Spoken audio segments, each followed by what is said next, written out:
abril de 1945. A base aérea de Pisa, na Itália, pulsava com a urgência febril do fim da guerra. O ar era denso, uma mistura de lama toscana, querosene de aviação e a tensão metálica que precede o combate.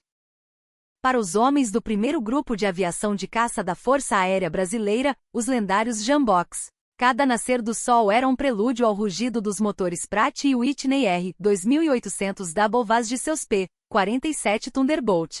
O grito de guerra, senta a pua, ecoava não apenas nos rádios durante as missões, mas no coração de cada piloto e mecânico que transformava aquele pedaço de solo italiano em território brasileiro.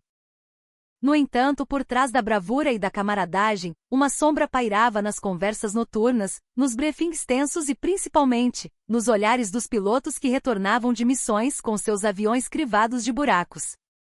Era uma sombra com a silhueta de um predador, um fantasma de eficiência letal que assombrava os céus da Europa, o Focke-Wulf 190.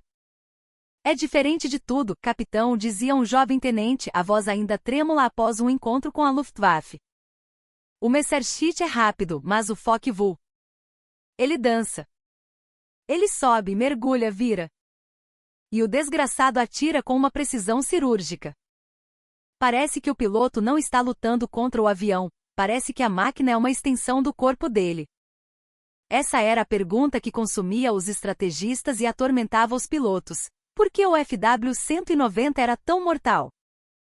Nossos pilotos não eram covardes. O P-47, o Jug, era uma fortaleza voadora, um monstro de quase 8 toneladas que aguentava um castigo inacreditável e voltava para casa. Mas pilotá-lo em combate era um ato de malabarismo brutal. O piloto precisava ser um polvo com 8 braços e a concentração de um monge. Havia a manete de potência, claro, mas também a alavanca de passo da hélice, o controle da mistura de combustível, os interruptores do supercompressor, as aletas de refrigeração do motor. Um erro em qualquer um desses, no calor de um dogfito, e o motor engasgava, superaquecia ou, na pior das hipóteses, simplesmente explodia. Voar e lutar em um P-47 era uma sinfonia caótica de força e perícia. E os pilotos brasileiros, mestres em extrair até a última gota de performance de suas máquinas, ainda assim se viam em desvantagem contra a agilidade sobrenatural dos caças alemães. Por quê? Porque os pilotos alemães pareciam ter tanto tempo para mirar e atirar, enquanto os nossos lutavam uma batalha dupla, uma contra o inimigo e outra contra o próprio avião. A resposta para esse enigma mortal não estava nos céus, mas escondida em um hangar poeirento, e seria descoberta não por um piloto de elite ou um oficial de alta patente, mas por um homem cujas mãos falavam a linguagem do metal. Sargento Francisco Chicão Alves era um mineiro de poucas palavras e uma genialidade mecânica quase mística. Criado consertando tratores e motores de bomba d'água no interior de Minas Gerais, Chicão tinha um domingo. Ele não via parafusos e pistões, via sistemas, via a lógica e a alma de uma máquina. Na base de Pisa, ele era uma lenda. Era o homem que os pilotos procuravam quando seus P-47 voltavam parecendo queijos suíços com pedaços faltando e o motor falhando. Com uma calma irritante e um maço de cigarros no canto da boca, Chicão e sua equipe faziam milagres, ressuscitando aviões que os próprios americanos dariam como perda total. Ele sentia as vibrações de um motor e sabia qual cilindro estava fora de sincronia. Ele olhava para um vazamento de óleo e traçava sua origem com a precisão de um cirurgião. Naquela semana de abril, a notícia chegou como um trovão. As forças alemãs, em sua retirada desesperada, haviam abandonado o aeródromo de Vila Franca. Relatórios iniciais indicavam que a Luftwaffe deixará para trás equipamentos, peças e talvez até alguns aviões. O comandante Nero Moura, um líder que conhecia o valor de cada homem sob seu comando, chamou Chicão. Mineiro, disse Moura, usando o apelido que todos conheciam, quero que você vá até lá. Leve uma equipe. Vejam o que podem canibalizar para os nossos jugs. E abra os olhos. Qualquer coisa que os alemães não quiseram levar com eles pode ser útil para nós. Chicão apenas assentiu. Para ele, aquilo não era uma ordem, era um convite. A chance de olhar o inimigo nos olhos, não no céu, mas em sua própria oficina. A viagem até Vila Franca foi tensa. O comboio de jipes e caminhões da FAB atravessou uma paisagem de vilarejos destruídos e a beleza melancólica da primavera italiana, uma beleza manchada pela guerra. O aeródromo abandonado era um lugar fantasmagórico. O silêncio era pesado, quebrado apenas pelo vento que assobiava através dos hangares bombardeados. Havia destroços por toda parte, caixas de munição vazias, tanques de combustível perfurados, a fuselagem de um Junkers Ju-88 partida ao meio. E então, em um hangar milagrosamente intacto, ele o viu. Lá estava, agachado como uma fera adormecida, um Focke-Wulf FW-190. Não estava perfeito. O trem de pouso de estibordo havia colapsado, fazendo a asa tocar o chão em um ângulo estranho, e havia alguns buracos de calibre .50 na cauda. Mas fora isso, estava inteiro. A pintura de camuflagem cinza e verde, a cruz negra na fuselagem. Era o diabo em pessoa. Os homens da equipe de Chicão se aproximaram com cautela, como se o avião pudesse despertar a qualquer momento. Mas Chicão não sentia medo. Sentia uma curiosidade profunda, um respeito profissional. Ele caminhou ao redor da máquina, passando a mão calejada pela fuselagem lisa. Seus dedos traçaram as linhas das armas montadas nas raízes das asas. Que máquina! Ele sussurrou para si mesmo, a fumaça do cigarro dançando em volta de seu rosto. Ele não via um inimigo. Via uma obra-prima da engenharia. Sargento, o que faremos? Perguntou um de seus cabos. Chicão tirou o cigarro da boca e o apagou na sola da bota. Vamos abrir o coração da criança, ele disse, com um brilho nos olhos que seus homens conheciam bem. Quero ver o que faz esse bicho cantar. Durante horas, sob a luz fraca de lanternas à bateria, Chicão e sua equipe trabalharam com uma precisão cirúrgica. Eles removeram os painéis da carenagem do motor, revelando a complexidade compacta do BMW 801, um motor radial de 14 cilindros. Chicão esperava encontrar tecnologia familiar, talvez mais refinada que a dos motores americanos, mas fundamentalmente a mesma. Ele esperava ver um emaranhado de cabos, mangueiras e varilhas conectando o motor aos múltiplos controles do cockpit. Mas o que ele encontrou o deixou completamente perplexo. Ele olhou para o cockpit. Uma única manete de potência. Apenas uma. Em um P-47, aquele espaço era uma floresta de alavancas. Onde estava o controle de passo da hélice? O da mistura? O do supercompressor? Confuso, ele voltou ao motor, seguindo o único cabo que saía da manete de potência. O cabo não se dividia em vários sistemas. Ele levava a uma única e misteriosa caixa de metal, um dispositivo compacto e intrincado, cheio de engrenagens, diafragmas e pequenas alavancas interconectadas. Chicão ficou em silêncio por um longo tempo, apenas olhando para aquela peça.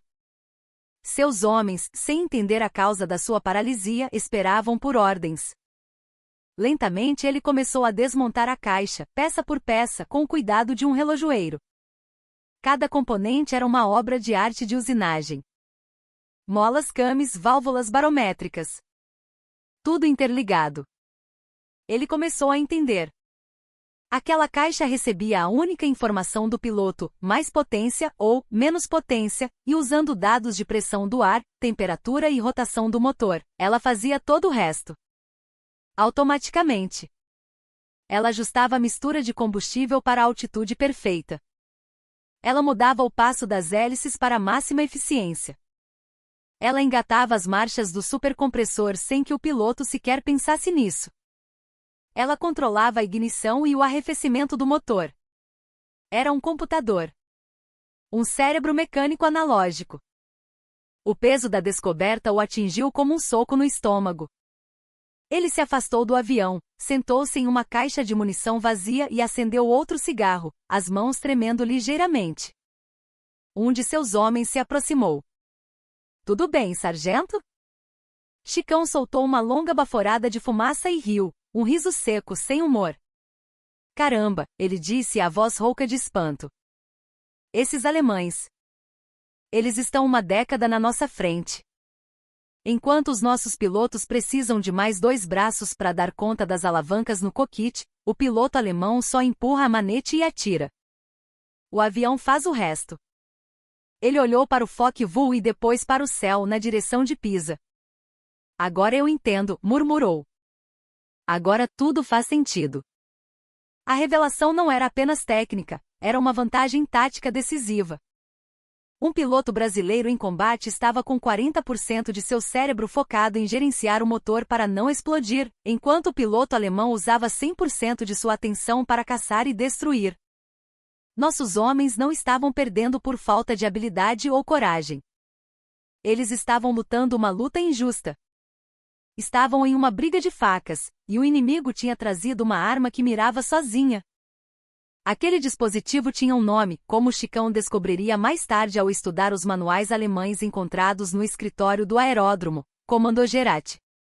Dispositivo de comando. De volta a Pisa, a atmosfera na sala de reuniões era pesada. Chicão, ainda com as mãos sujas de graxa, estava diante de um grupo de pilotos, incluindo alguns dos ases mais experientes do esquadrão. Ele não usou termos técnicos complicados. Ele pegou um pedaço de giz e desenhou no quadro negro. De um lado, ele desenhou o cockpit de um P-47 com todas as suas alavancas. Isso é o que vocês pilotam, disse ele, apontando para o desenho complexo. Vocês são o cérebro, o coração e os braços desta máquina. Vocês precisam dizer a ela como respirar, como ajustar a força, como não ter uma febre fatal a 8.000 metros de altitude. Tudo isso enquanto um chucrute está tentando furar o seu rabo com canhões de 20 milímetros. Os pilotos se entreolharam, assentindo. Aquela era sua realidade diária. Então Chicão apagou o desenho e desenhou uma única alavanca. Isso, disse ele, batendo com o giz no quadro, é o que o piloto do Focke-Wulf controla. Um silêncio chocado tomou conta da sala. Um dos tenentes, um jovem paulista impetuoso que já havia sido derrubado uma vez, levantou-se. Isso é impossível, sargento. Como ele controla o resto? Ele não controla, respondeu Chicão, virando-se para encará-los. O avião controla. Dentro daquele motor BMW existe um cérebro mecânico. Uma caixa mágica. O piloto só precisa se preocupar em apontar o nariz do avião e apertar o gatilho. O avião cuida de si mesmo. É por isso que eles parecem tão suaves, tão precisos. Eles não estão lutando contra o avião. O avião está lutando com eles. Ele fez uma pausa, deixando a informação ser absorvida. Vocês não estão perdendo para pilotos melhores. Vocês não estão perdendo por falta de coragem. Vocês estão perdendo porque o avião deles pensa por si só. Metade do trabalho do piloto alemão é feito por um computador de engrenagens. A reação na sala foi uma onda de emoções. Primeiro, a incredulidade. Depois, a raiva pela desvantagem absurda. Mas por fim, algo mais profundo começou a surgir, um novo tipo de respeito por si mesmos. O medo e a dúvida que alguns sentiam, a vergonha secreta de quase não conseguir acompanhar o inimigo, tudo isso se dissipou. Foi substituído por um orgulho feroz. Se eles conseguiam enfrentar aquelas máquinas superiores e vencê-las como faziam tantas vezes, então eles não eram apenas bons pilotos. Eram pilotos extraordinários.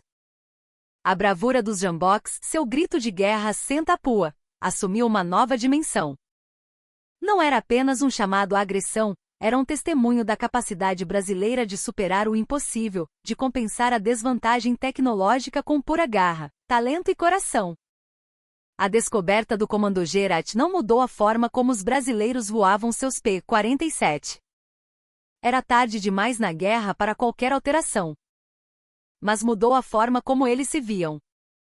A tecnologia alemã era, sem dúvida, brilhante.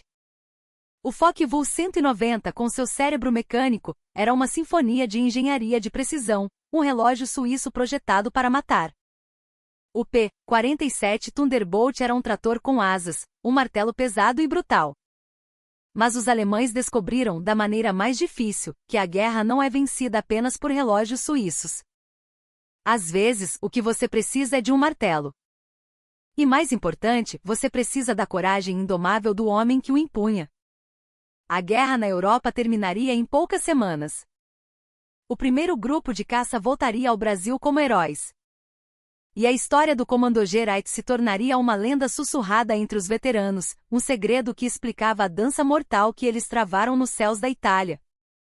A prova definitiva de que, no fim das contas, a verdade era simples e poderosa. Os alemães podiam ter a tecnologia, mas os brasileiros tinham a alma. E nos céus da guerra, muitas vezes, é a alma que voa mais alto. O que você acha dessa tecnologia revolucionária? Você conhecia o papel crucial que este sistema automático desempenhou em tornar o FW-190 um dos caças mais letais da guerra? Deixe seu comentário e se inscreva no canal. Nós acreditamos que a história militar é feita tanto de engenharia quanto de valor, e estamos aqui para revelar ambos os lados, uma história de cada vez. Ative o sininho para não perder nenhum episódio, porque a saga da engenhosidade humana em tempos de conflito é a maior história já contada.